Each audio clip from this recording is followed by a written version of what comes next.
إن الحمد لله نحمده ونستعينه ونستغفره ونعوذ بالله من شرور أنفسنا ومن سيئات أعمالنا من يهده الله فلا مضل له ومن يضلل فلا هادي له وأشهد أن لا إله إلا الله وحده لا شريك له وأشهد أن محمدا عبده ورسوله اللهم صل على محمد وعلى آل محمد كما صليت على إبراهيم وعلى آل إبراهيم إنك حميد مجيد اللهم بارك على محمد وعلى آل محمد كما باركت على إبراهيم وعلى آل إبراهيم إنك حميد مجيد أعوذ بالله من الشيطان الرجيم بسم الله الرحمن الرحيم والذين لا يدعون مع الله إلها آخر ولا يقتلون النفس التي حرم الله إلا بالحق ولا يزنون ومن يفعل ذلك يلقى أثاما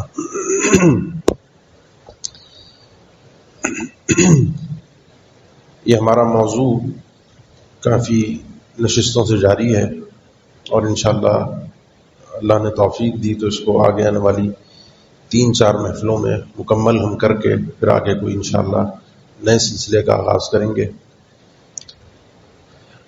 یہ آیت والذین لا يدعون مع اللہ الہا آخر، یہ اللہ کے جو خاص رحمان کے جو خاص بندے ہیں، جو چنیدہ بندے ہیں، وہ لوگ ہیں کہ اللہ کے ساتھ کسی اور کو الہ بنا کر پوجتے نہیں ہیں جس کی عبادت کی جائے، اور نہ ہی یہ کسی نفس معصومہ کو قتل کرتے ہیں، ہاں جہاں اللہ نے اجازت دی ہو وہاں قتل کیا جائے گا، ولا یزنون، اور نہ ہی یہ لوگ بدکاری کرتے ہیں، ومن یفعل ذلک، اور جو شخص بھی چاہے وہ ان میں سے ہو کوئی اور ہو یہ کام کرے گا، یلقا اثاما، تو وہ یا گناہ پائے گا یا وہ جہنم میں جائے گا۔ صحیح آواز کلیئر ہے؟ اب کلیئر ہے آواز؟ یہ 2 باتیں ہم کر چکے تھے، 2 صفات تذکرہ ہو چکی تھیں، یہ تیسری صفت جو آج ہے یہ ذرا سمجھنے کی ہے، کیونکہ یہ گناہ ہمارے اندر اور ہماری نسلوں کے اندر کس طریقے سے سرایت کر رہا ہے ہمیں اس کا احساس نہیں ہو پا رہا۔ رب العالمین نے فرمایا کہ ولا یزنون، یہ اللہ کے جو خاص رحمان کے جو خاص بندے ہیں یہ غلط کام نہیں کرتے۔ ایک گناہ حقوق اللہ کے حوالے سے شرک ذکر ہوا، ایک گناہ حقوق العباد میں جو قتل ہے، حقوق العباد میں سب سے بڑا گناہ یہی ہے قتل۔ اس کے بعد یہ جو تیسرا گناہ ہے یہ عموماً حقوق العباد اور حقوق اللہ دونوں سے تعلق رکھتا ہے، لیکن اس میں مسئلہ یہ ہے کہ گناہ گار آپس میں اس گناہ کرتے ہوئے راضی ہوتے ہیں، قتل میں رضا نہیں ہوتی۔ شرک میں انسان جو کر رہا ہوتا ہے وہ اللہ کے حق پر ڈاکہ ڈال رہا ہوتا ہے۔ اللہ تعالیٰ نے اس کام سے منع فرمایا ہے۔ اب سوال یہ پیدا ہوتا ہے کہ وہ اللہ وہی ہے جس نے ہمارے اندر اس رغبت کو پیدا کیا ہے۔ ایک انسان ہے، اللہ تعالیٰ نے اسے پیدا کیا ہے، اس کی بھوک اور پیاس ہے، پھر اسے منع کر دیا جائے کھانا نہیں کھاؤ، چلے روزہ ہے ایک تھوڑی دیر کے لیے لمیٹڈ، وہ برداشت کر لے گا، لیکن بالآخر کھانا تو ہے۔ اسی طریقے سے اللہ تعالیٰ نے میرے اور آپ کے اندر یہ خواہش رکھی ہے، اب اس خواہش سے روکا جائے تو یہ اللہ کے بنائے ہوئے سسٹم کے خلاف ہے۔ اسی لیے اللہ تعالیٰ نے والذین هم لفروجهم حافظون الا على ازواجهم او ما ملكت ايمانهم فانهم غير ملومين فمن ابتغى وراء ذلك فاولئك هم العادون۔ وہ لوگ جو اپنی عزتوں کی حفاظت کرتے ہیں، اپنی شرمگاہ کی حفاظت کرتے ہیں سوائے اپنی بیوی یا اپنی لونڈیوں کے، اگر وہاں پر اس کا استعمال وہ بھی شرعی حدود میں، تو ان پر کوئی ملامت نہیں ہے، گناہ گار نہیں ہے۔ لیکن کوئی شخص ان 2 راہوں سے ہٹ کر کوئی بھی اور راہ اختیار کرے گا، فمن ابتغى وراء ذلك، اپنی اس خواہش کو پورا کرنے کے لیے کوئی بھی راہ اختیار کرے گا۔ یہ تھوڑا سا چونکہ مسئلہ مجبوری میں بیان کر رہا ہوں، کیونکہ ہمارے معاشرے میں یہ مسئلہ رائج ہو چکا ہے کہ انسان اپنے آپ کو مطمئن کرنے کے لیے خود سے اپنی خواہش کو پورا کرے۔ یہ اس آیت کے تحت کئی ایک اہل تفسیر اور اہل علم نے ذکر کیا فمن ابتغى وراء ذلك فاولئك هم العادون، اپنی بیوی اور اپنی لونڈی کے علاوہ کسی اور طریقے سے اپنی خواہش کو انسان اگر پورا کرتا ہے فاولئک هم العادون، یہ لوگ حد سے تجاوز کرنے والے ہیں۔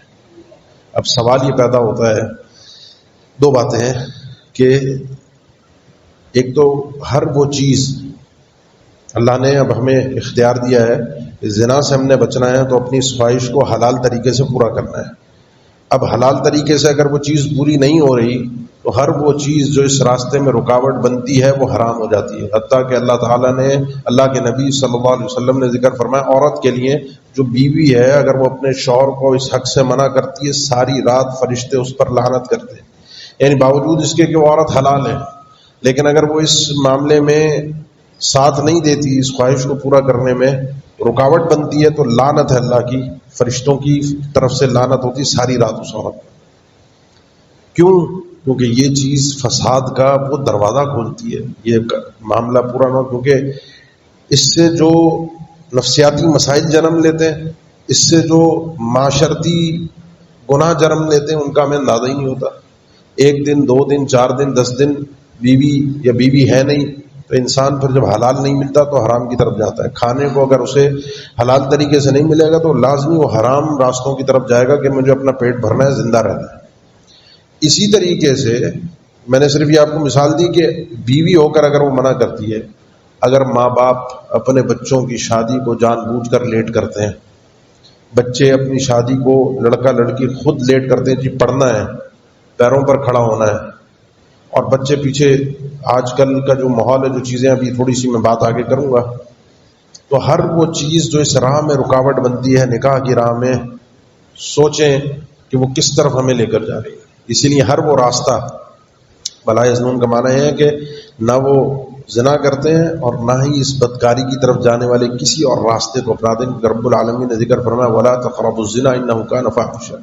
بھئی یہ بدکاری تو دور کی بات ہے، جو راستے بدکاری کی طرف جاتے ہیں اللہ تعالیٰ نے ان کو حالانکہ ہیں وہ ذرائع، راستے، اور راستے عموماً کھولے رکھے جاتے ہیں کہ وہ صحیح بھی ہو سکتا ہے، غلط بھی ہو سکتا ہے، کوئی صحیح استعمال کر لے ٹھیک ہے، لیکن یہ راستے ایسے ہیں کہ زنا کے، بدکاری کے، اللہ تعالیٰ نے ان کو بذات خود حرام قرار دیے۔ نکاح کر کے انسان اپنے آپ کو پاک دامن رکھتا ہے، نکاح نہیں کر پا رہا، کسی کی شادی کسی کی وجہ سے نہیں ہو پا رہی، اور اس کی خواہش ہے، تو اللہ کے نبی صلی اللہ علیہ وسلم نے فرمایا یا معشر شباب من استطاع منکم الباءۃ فلیتزوج، جس کے پاس نکاح کی طاقت ہے، جسمانی اور مالی بھی، وہ شادی کرے، لازمی فلیتزوج، اس کو لازمی شادی کرنی چاہیے۔ اور اہل علم نے ذکر کیا کہ جس شخص کو اپنے گناہ میں ملوث ہونے کا اندیشہ ہو، جس شخص کو اپنے گناہ میں ملوث ہونے کا اندیشہ ہو اور وہ شادی نہیں کرتا، اس آدمی کا شادی نہ کرنا اسے گناہ گار بنا دیتا ہے۔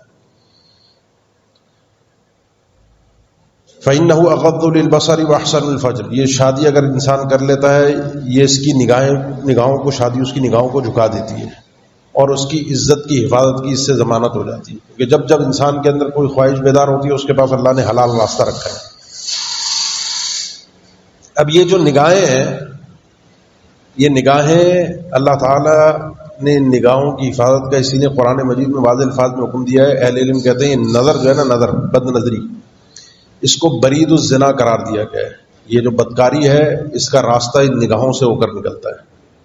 اللہ کے نبی صلی اللہ علیہ وسلم کے فرمان میں العینان زناہما النظر، یہ 2 آنکھیں جو ہیں ان کا زنا دیکھنا ہے غیر معنی حرام چیزوں کو، اور اللہ تعالیٰ نے عورت ہو یا مرد اس بدکاری سے ہمیں بچنے کے لیے اس کا ذریعہ چونکہ یہ نگاہوں سے شروع ہوتا ہے، مرد کو بھی حکم دیا قل للمؤمنین یغضوا من ابصارہم ویحفظوا فروجہم، مومنوں کو اللہ کے رسول یہ اللہ کا حکم سنائیے کہ ان کو اپنی نگاہوں کو نیچے رکھنا ہے اور اپنے عزت کی حفاظت کرنی ہے۔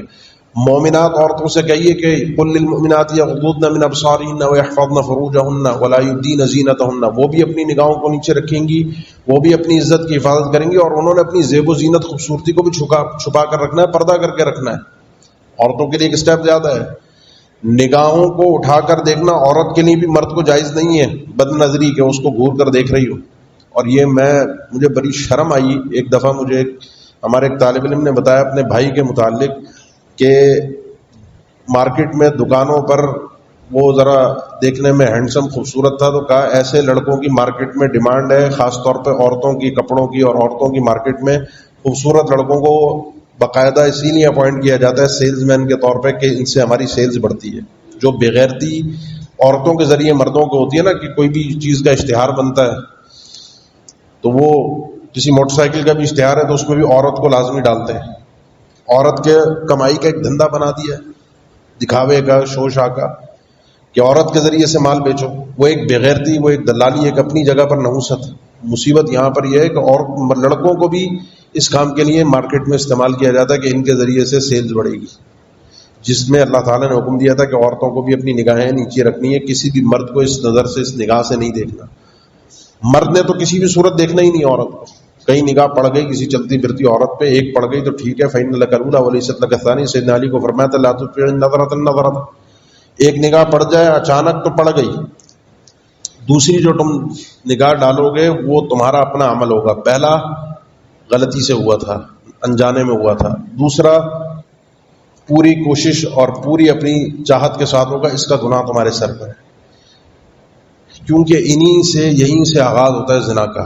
پردے کا حکم بھی اسی لیے ہے، عورت کو گھر میں رہنے کا حکم بھی اسی لیے، بلا وجہ گھر سے باہر نہ نکلے. غیر محرم کے ساتھ اکیلا ہونا عورت کا، یہ تو آپ یہ سمجھیں کہ فساد کی جڑ ہے. چاہے وہ ڈاکٹر ہو، چاہے وہ ڈرائیور ہو، چاہے وہ کوئی بھی ہو، تنہائی اگر کسی عورت کو کسی مرد کے ساتھ میسر آ رہی ہے، اور آج کل ڈیجیٹلی تنہائی ہے، یہ خالی فزیکلی نہیں، یہ جو موبائل میں واٹس ایپ ہے، آپ کا میسیجز ہیں، کالز ہیں، بچہ بچی کس سے بات کر رہے ہیں، آپ کی ذمہ داری ہے پتہ کرنا. بچے اور بچیوں پر اندھا اعتماد جو ہے وہ انسان کو بیوقوف بنا دیتا ہے. کیوں؟ اس لیے نہیں کہ بچوں پر بد اعتمادی ہے، اس لیے کہ وہ بچے ہیں اور شیطان بڑا خطرناک ہے، شیطان بڑا ظالم ہے. ان الشیطان کان لکم عدوا مبینا. یہ وہ شیطان ہے کہ جس نے لا یفتننکم الشیطان کما اخرج ابویکم من الجنہ ینزع عنہما لباسہما لیریہما سوآتہما. جس نے تمہارے ماں باپ کو جنت سے برہنہ کر کے نکلوایا تھا. یہ سب سے پہلے شیطان کا حملہ جو ہوتا ہے وہ انسان کی اس حیا پر ہوتا ہے، کپڑوں پر ہوتا ہے، لباس پر ہوتا ہے. اور یہ نوجوان نسل کو پتہ نہیں چل پاتا، ان کو ادراک نہیں ان حقائق کا، ان گناہوں کے مفاسد کا. تو یہ خاص طور پر ہمارا ان چیزوں کو آرام سے اب دیکھ لیں، کیونکہ نارمل ہو گیا نا. کوئی بھی آپ ویڈیو دیکھ رہے ہیں، یہ ایسی مصیبت ہے کہ قرآن مجید کی تلاوت بھی اگر سننے کے لیے آپ کہیں سوشل میڈیا کے کسی پلیٹ فارم پہ جا کے سنیں، یوٹیوب وغیرہ پہ، تو اچانک چلتے چلتے بیچ میں ایڈ آ جاتا ہے. میوزک بھی ہوتا ہے، عورت بھی ہوتی ہے، اور ہم کہتے ہیں یار کوئی مسئلہ نہیں. وہ نارملی، وہ اتنا نارمل اس گناہ کو کر دیا گیا ہے کہ اس عورت کو دیکھنا کوئی گناہ نہیں ہے. یہیں سے گناہوں کا آغاز ہوتا ہے. بد نظری گناہوں کا، اس بدکاری کا آغاز کرتے ہیں. مومن ان چیزوں سے، اللہ کے رحمان کے بندے ان چیزوں سے سٹارٹنگ میں دور رہتے ہیں. اپنے آپ کو پاک کرنے کے لیے وہ روزے رکھتے ہیں، پاک کرنے کے لیے انسان گناہوں سے بچنے کے لیے نماز کا خصوصی اہتمام کرتا ہے. ان الصلاۃ تنہی عن الفحشاء والمنکر. یہ نماز جو انسان کو اگر وہ صحیح طریقے سے حق ادا کرتے ہوئے ادا کرتا ہے، نوافل کا اہتمام کرتا ہے، یہ لازمی نماز اس کو گناہوں سے، فحشاء سے روکتی ہے. روزے رکھتا ہے، نکاح کرتا ہے، نکاح کے ذریعے سے وہ آدمی، اللہ نے کہا ہے، اللہ کے نبی صلی اللہ علیہ وسلم کا فرمان ہے، 3 قسم کے لوگ ایسے ہیں کہ اللہ تعالیٰ نے اپنے اوپر حق رکھا ہے، حق علی اللہ یعونہم. اللہ نے اپنے اوپر لازمی قرار دیا کہ اللہ ان 3 لوگوں کی مدد فرمائے گا خود.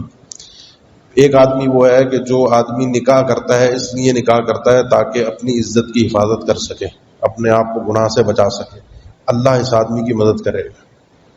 یہ نکاح ہے، نگاہوں کو نیچے رکھنا ہے.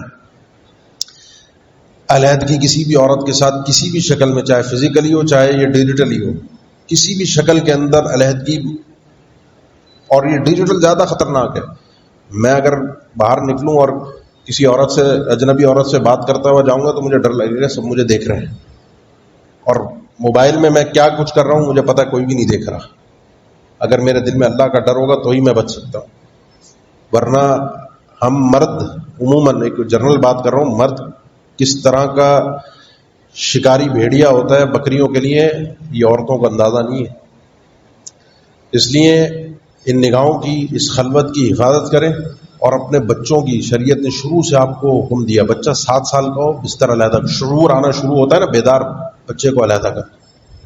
بچوں کو آپ گانوں سے دور رکھیں. گانے جو کانوں میں پڑتے ہیں، جو فحش شاعری جو ہوتی ہے، جب یہ کانوں میں پڑتی ہے یہ جذبات کو برانگیختہ کرتی ہے، جب جذبات کو ابھارتی ہے، پتہ نہیں چلتا لاشعوری طور پر.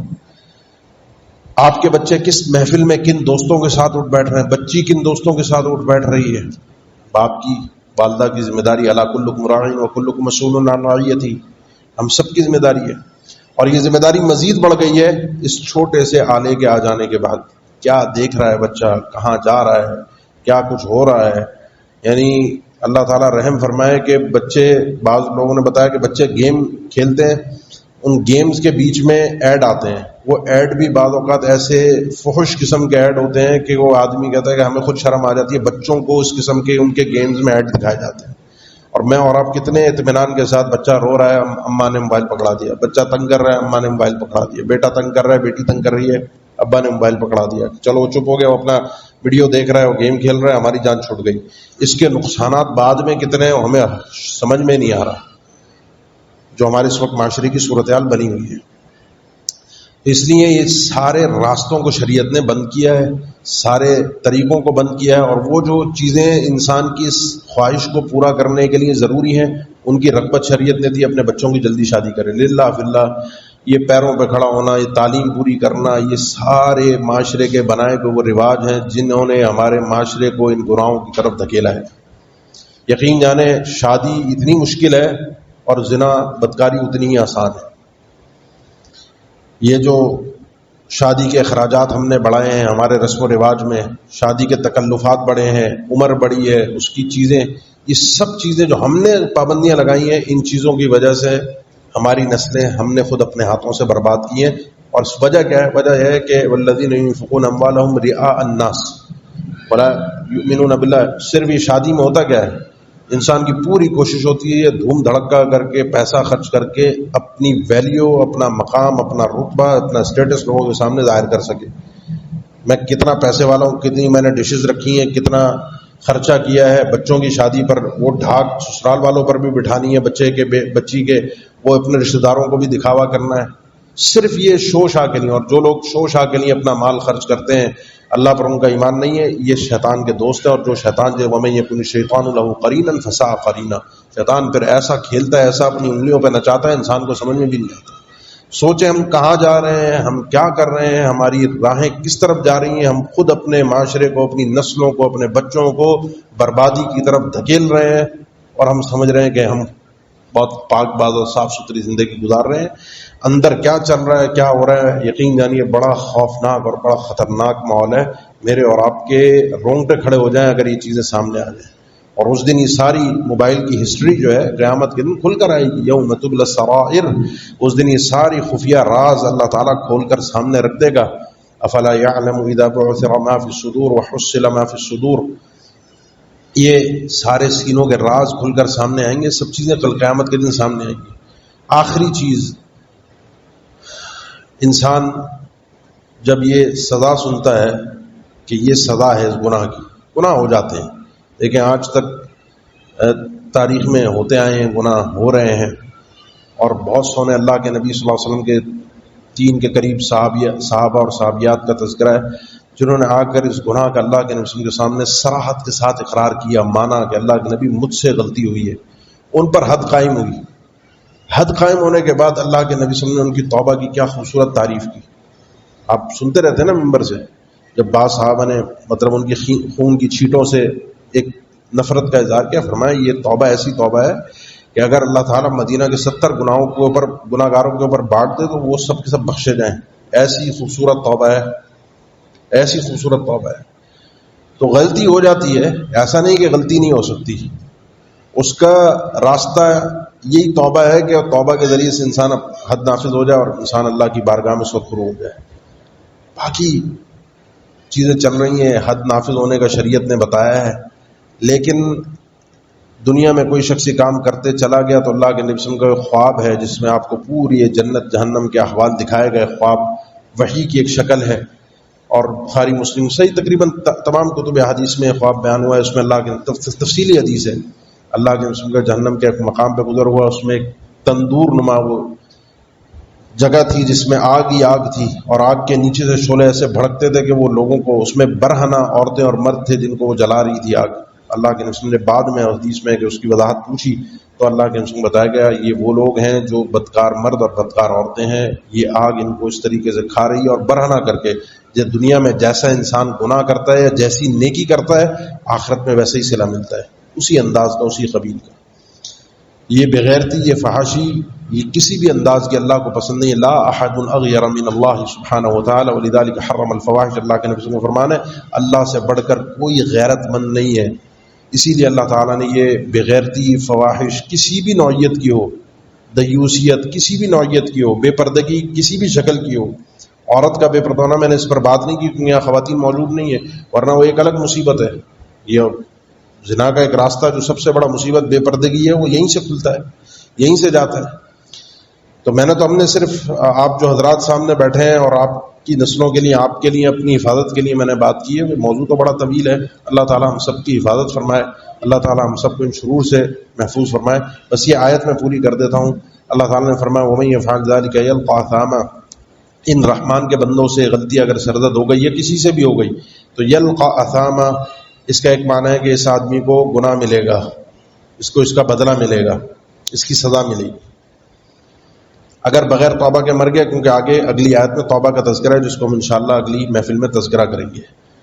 اور دوسرا معنی جو عبداللہ ابن عمر، سعید ابن جبیر، قتادہ، مجاہد رحمہم اللہ سے مذکور ہے، اور ابو حمامہ باہلی رضی اللہ تعالیٰ عنہ سے یہ موقوفاً مرفوعاً یہ حدیث ہے کہ یہ جہنم کی ایک وادی کا نام ہے، غیہ اور اثامہ۔ قرآن مجید میں 16ویں پارے میں سورہ مریم میں یلقون غیہ، وہاں پہ ایک غیہ کے لفظ ہیں اور یہاں پہ یلقا اثامہ۔ انہوں نے کہا کہ یہ غیہ اور اثامہ یہ جہنم کے اندر ایک گڑھا ہے، ایک وادی ہے جس میں خصوصی طور پر اللہ تعالیٰ نے کچھ گناہ گاروں کا تذکرہ فرمایا، تو یہاں پر ان لوگوں کے لیے یہ مقام ہے۔ آگے چونکہ استثناء ہے کہ ان سے بھی غلطی ہو سکتی ہے، ایسا نہیں ہے رحمان کے بندے گناہوں سے پاک ہے، گناہوں سے پاک وہی ہے جس کو اللہ پاک رکھے، اور وہ انبیاء ہیں، اللہ تعالیٰ نے ان کو معصوم قرار دیا ہے۔